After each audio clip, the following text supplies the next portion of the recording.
Greetings, children. Welcome to my channel, Inside Accountancy by Shapun. Accounting Made Easy. Today, we'll be talking about Chapter 13 of T.S. Gariwal, that is Trial Balance. In this video, we'll be talking about the meaning of trial balance, its objectives and functions, the limitations, the format of trial balance, and we'll understand all this with the help of an example. So, let's first talk about the meaning of trial balance. A trial balance is a statement prepared with the debit and credit balances of the ledger accounts to test the arithmetical accuracy of the books.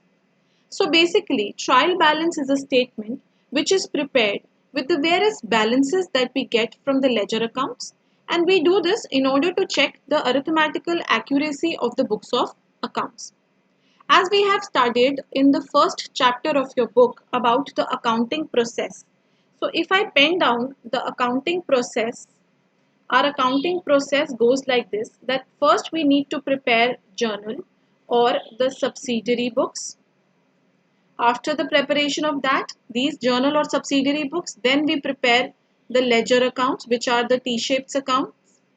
Then after that, trial balance is prepared to check the arithmetical accuracy, and finally we prepare the financial statements, which is the main objective from where we come to know about our financial position and the profit or loss. Okay, so this is the accounting process that we have studied in the first chapter, right? Now, ledger accounts we have already studied. We have also studied how to record the journal entries, how to prepare the subsidiary or the other books, how to post them into ledger. The next steps, see, we have done so much. We have recorded journal entries, we've made different kinds of books, then we've made the postings and the balancings. We've done so much till now. Then we need to stop. We need to stop and hold on to see whether whatever we have done till now, just look back and see whatever we have done till now, is it arithmetically correct or not. So trial balance is prepared to check the arithmetical accuracy of the books of accounts to see that whatever transactions have been recorded and posted and balanced, have we done some error in that, or is it everything is correct. In a trial balance, we have two columns. We have debit column and a credit column, and the total of both the columns should always be equal. It is based upon the double entry bookkeeping system, the dual aspect, which states that every debit has a corresponding credit. So when we prepare a trial balance, ultimately it should tally. If the trial balance tallies, then we know that arithmetical accuracy is there. But if it does not tally, then we need to check our books of accounts. We need to check our journal, we need to check our other books, or we need to check the balancing or posting and need to find out the errors that we may have committed. So trial balance means basically matching the two sides. We match the debit as well as credit in order to see that there are no errors and in order to see there has been arithmetical correctness in posting and in recording. So this is what is meant by trial balance. It is a part of accounting process. Now let's talk about the features of trial balance. The first feature is it is a list of balances of ledger accounts and cash book. So the trial balance is prepared with the help of the ledger account balances and with the help of the cash book. Because if we maintain the cash book, we are not required to maintain the cash account. So from the cash book, we will take the cash balance as well as the bank balance. And from ledger account, we'll take the various balances of assets or liabilities or capital or any kind of expenses or any kind of income. So all these balances will be taken. So all these balances are shown in the trial balance. The next feature is that it is not a part of double entry system of bookkeeping. It is a result of double entry system of bookkeeping. It is only a working paper. So basically, trial balance, the preparation of trial balance is not a part of double entry bookkeeping system. It is not a part of recording, but it is done in order to assist our recording, in order to see whether whatever we have recorded is correct or not.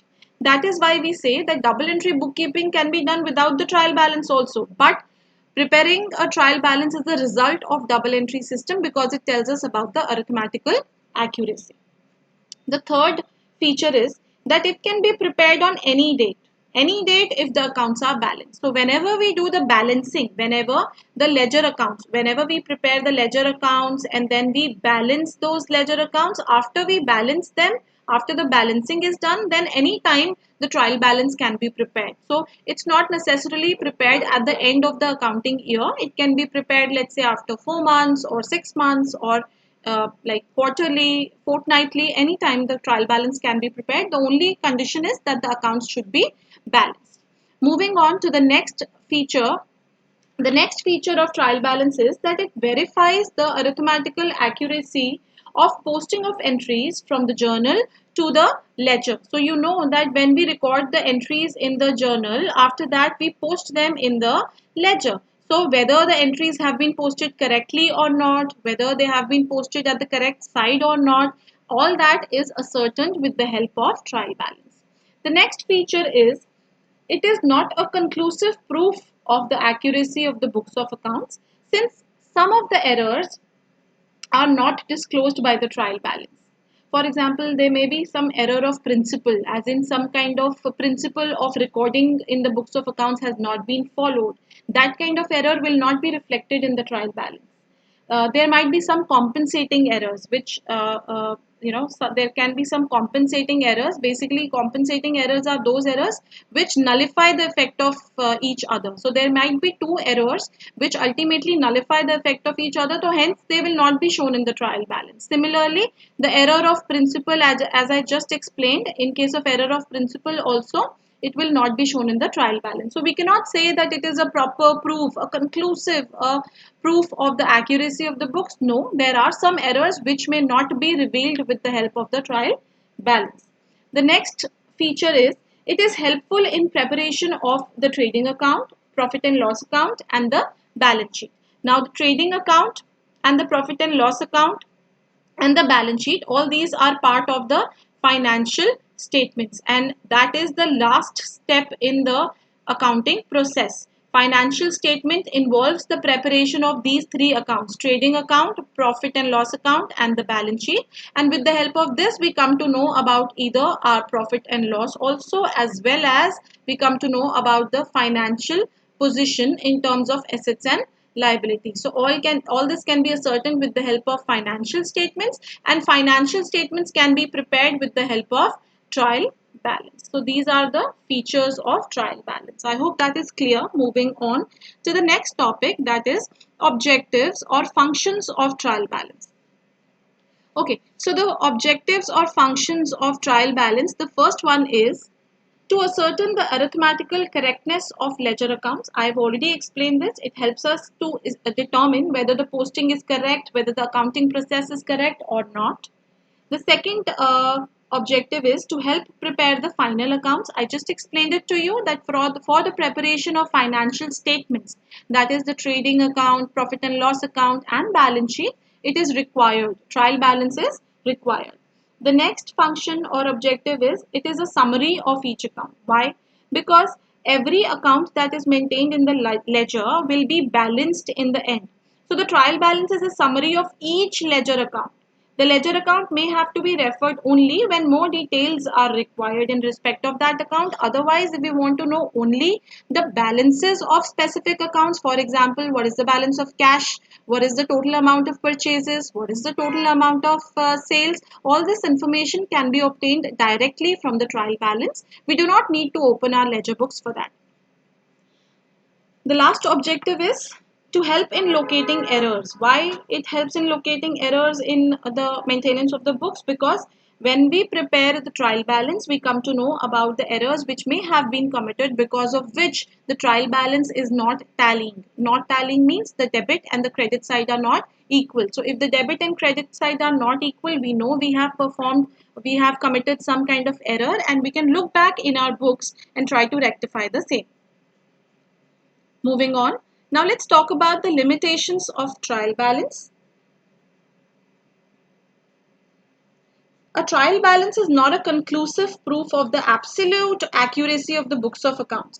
So if the trial balance agrees, it does not mean that there are no errors in the books. There might be certain errors which are there, but still the trial balance may agree. So a tallied trial balance means that equal debits and credits have been recorded in the books of accounts. Even when trial balance agrees, there may be some errors, but those errors may remain undetected, may not be disclosed by the trial balance. Now, which are those errors? Let's talk about them. The first one is error of principle. It means when we have incorrectly applied a certain principle of accounting while recording the entries in the books of account, the error which may arise is known as error of principle. For example, wages spent for the installation of a machinery. Wages spent for installation of a machinery. Now in that case, machinery account should be debited.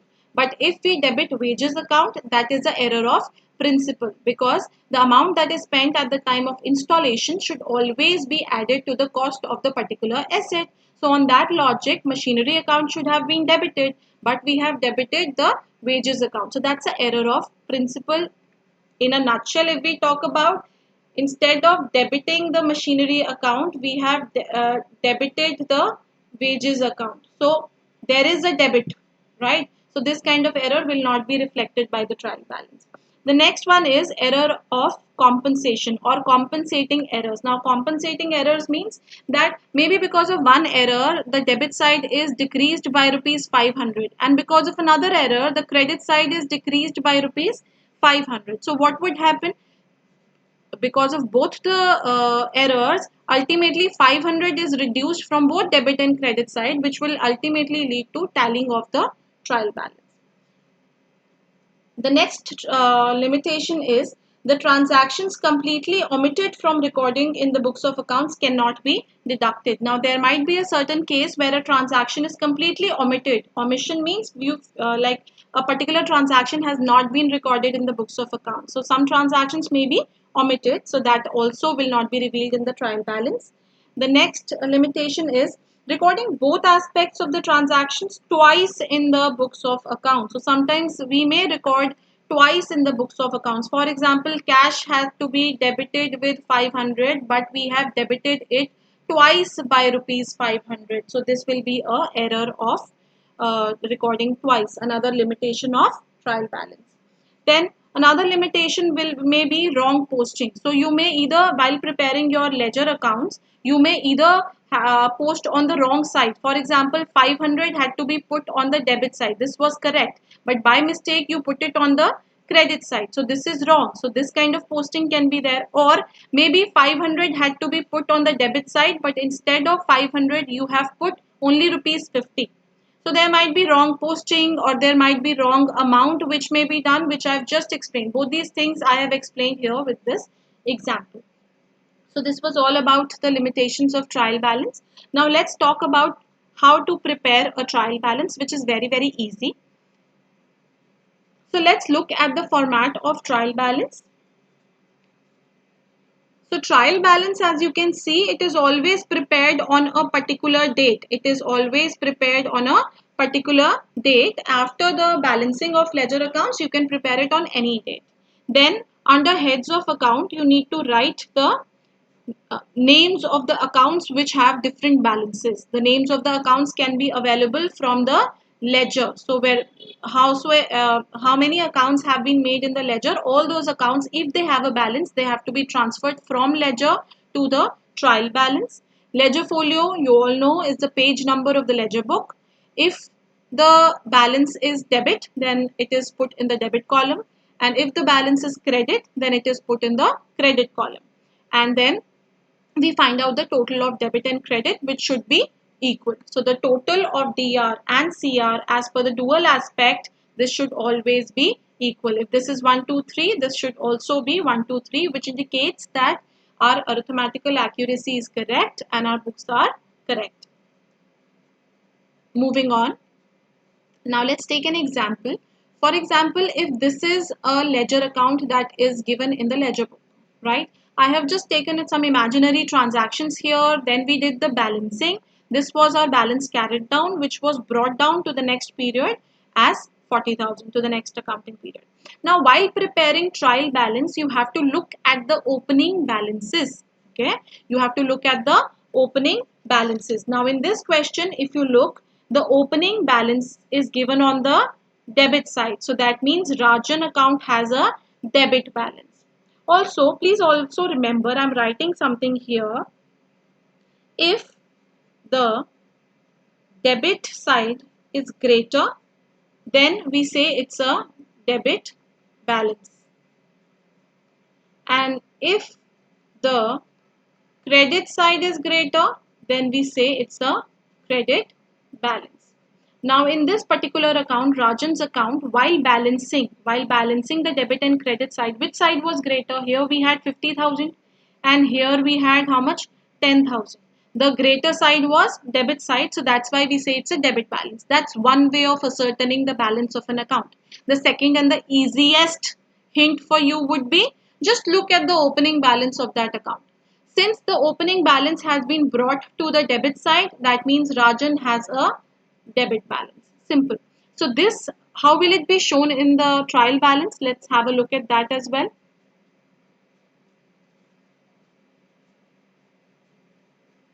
Okay, so this is our trial balance.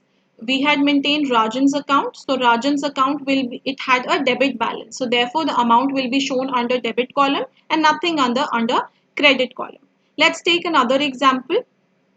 So this is another ledger account that I've taken, that is sales. Now the simplest thing which I told you was that you have to see that what is the opening balance. Where is the opening balance rather? So the opening balance, if you look at this question, is on this side. The opening balance, this is the opening balance and it is on the credit side. That means sales account has to be credited. The other method which I told you is you have to see which, while balancing you have to see which side was greater.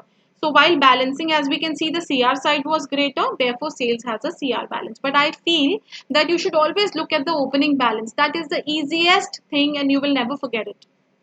So the opening balance comes on the credit side, and how are we going to show it? Since this is the credit balance, therefore in the trial balance it will be shown under heads of account, we'll write sales account and this will be shown under credit balance. So this is just two imaginary transactions accounts I had taken and I had shown you how to show it in the trial balance. Moving on, there are certain points which you should remember. I'll just quickly take you through those. The first is trial balance is prepared with the help of a ledger and cash book. So all the balances from the ledger accounts and the cash and bank balances are used for preparing trial balance. The second point is, while preparing a trial balance, all the accounts, asset, liability, capital, expenses, revenue, all are considered. These ledger accounts, except cash and bank, are taken from the ledger account. So from the ledger, you have to take all the assets, liabilities, capital, expenses and revenue. Rest everything like the cash and bank from cash book. The next is cash and bank balances are taken from cash book, which I just explained. Next is, if an account does not have a balance, then it is ignored. It is not written in the trial balance. This is very important. If in a particular account both sides are equal, there is no balancing figure. So therefore in that particular case, you will not have any balance of that account and it will not be shown in the trial balance. The next is ledger accounts showing debit balances are shown in the debit column for amount of a trial balance, and the ledger accounts having credit balances are shown in the credit column, which I explained with the help of an example. Moving on. The next point is purchase account always has a debit balance and it is shown on the debit side. Sales always has a credit balance and it is shown on the credit side. Returns, return inwards or sales return, it has a debit balance shown in the debit column. Return outwards or purchase return has a credit balance and it is shown on the credit side. If any input CGST, SGST or IGST is given, that has a debit balance shown on the debit side. The next point is output GST, it has a credit. Since input has a debit, so output has a credit balance. Opening stock has a debit balance which is shown on the debit side. Opening stock is an asset, so therefore it will have a DR balance. The next point is very important. Closing stock does not appear in the trial balance. This is very, very important. Closing stock does not appear in the trial balance. So opening stock, if given in the question, is always shown on the debit side, but closing stock will not be recorded in the trial balance. Closing stock appears as an asset on the asset side of the balance sheet. If the closing stock appears in the trial balance, it will appear on the debit column of the trial balance. Now he is saying that if at all we have to show then we'll show it on the debit side. But it means that it has already been adjusted through purchases by debiting the closing stock and credited the purchases account. So in case where we are showing the closing stock on the debit side, if closing stock is shown on the debit side, then adjusted purchases would be given in the question, which will be shown on the debit side. In this particular situation, the opening stock will not be shown. So normally, if in a normal question opening stock is given, we'll show it on the debit side. Closing stock will not be shown. But if in a question closing stock and adjusted purchases are given, then closing stock and adjusted purchases will be shown on the debit side, and in that case opening stock will not be shown because it has already been adjusted in the purchases. Moving on to the last few points. Accounts of assets such as plant and machinery, furniture, fixtures, land and buildings, so all the assets etc. they have debit balances are shown in the debit column, and bank balance may be a debit or a credit. If bank has debit, then it is shown in the debit column. If it has a credit balance, then we'll show it in the credit side. Sometimes bank overdraft may also be given, that is also shown on the credit side. Accounts of incomes, gains have credit balances and they are shown on the credit side. So all expenses, as you know the rule, debit all expenses and losses, credit all incomes and gains. So these were certain points that we talked about. Now let's quickly take an example and talk about it. Journalize the following, post them into ledger and prepare a trial balance. So I'm not going to waste much time on journal and ledger, but I will majorly talk about the trial balance. Journal and ledger has been talked about in my previous videos. For more details, you can click on the I button. So the first transaction is Mohan commenced business with cash. Cash is coming in. So cash account DR, business is commenced. So cash to capital. Now bought goods means purchased goods. So purchases to cash. Sold goods to Gopal. Gopal is the receiver. Goods are going out. So Gopal to sales. Bought goods from Ram. That means goods have been purchased from Ram on credit. So our entry will be purchased to Ram. Paid trade expenses. It's an expense, hence debited to cash. Received cash from Gopal, discount allowed. We are receiving cash, so cash is debited. Discount allowed is in loss for us, therefore it is debited, and Gopal is the giver, therefore Gopal account is credited. Paid wages, we are paying wages through cash, so wages to cash. Paid to Ram in full settlement, so Ram account DR to cash to discount received. Paid rent, rent to cash. So these were our journal entries. Now let's go to the journal. I have put all the journal entries here. As you can see, the entries which we just discussed about, I have put all these entries here. The next step is the preparation of ledger. I'll just quickly guide you through how many accounts we have to prepare. So first is cash account, second is capital account, third purchases account, cash we have already maintained, fourth is Gopal account, fifth is sales account, purchase we've already maintained, Ram is the sixth account to be maintained. Then we'll maintain trade expenses account, cash I've already talked about. Then eighth is the discount allowed. Then Gopal, did we make that account? Gopal account? No. So ninth is Gopal account. Then 10th is wages account, cash we have made. Then 11th is Ram account. 12th is discount received, and 13 is rent. Discount allowed account and discount received account, they can be made in one account also, or they can be made in two separate accounts also. Okay, so now if we move to our ledger, now I've just identified how many accounts have to be made. I hope you all know how ledger posting is to be done. I have talked about that in my previous video. For more details, click on the I button. So moving to the ledger accounts, these are three ledger accounts that I have already prepared and shown here. Now, since we are talking about trial balance, I'll simply talk about how the balances have to be transferred to the trial balance. Now, if you look at the cash account, the closing balance is coming on the credit side. Do we have to look at the closing balance? No, we have to look at the opening balance. So if in this case, our opening balance, if we find out, that will come here, to balance brought down 87050. So it's coming on which side? On the debit side. That means cash account has to be debited with rupees 87050 in the trial balance. Again, capital. Capital closing balance is coming here. So obviously the opening balance will come here. Buy balance on the credit side, buy balance brought down 1 lakh. So that means capital account has to be credited with rupees 1 lakh. Moving to the purchases account. Purchases account, the balance is coming, the closing balance is coming on the credit side, which will be transferred to the debit side. So to balance brought down 13,000, that means it's coming on the debit side. So purchase has to be debited with rupees 13. Now we've talked about the first few three accounts rather. So let's look how these accounts have to be shown in the trial balance. Cash and capital and purchase. So this is the format of our trial balance. Three accounts we had discussed: cash and capital and purchase. Cash had a debit balance, so we've shown under debit. Capital had a credit balance, we've shown under credit. And purchase had a debit balance, again we've shown under debit.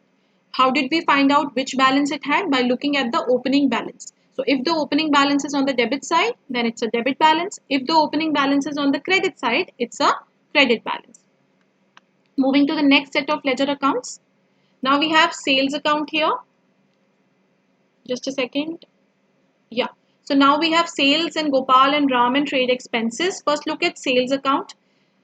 The closing balance is coming on the debit side. That means the opening balance will come on the credit side. Buy balance brought down would be 4,000. That means sales has to be credited with rupees 4,000.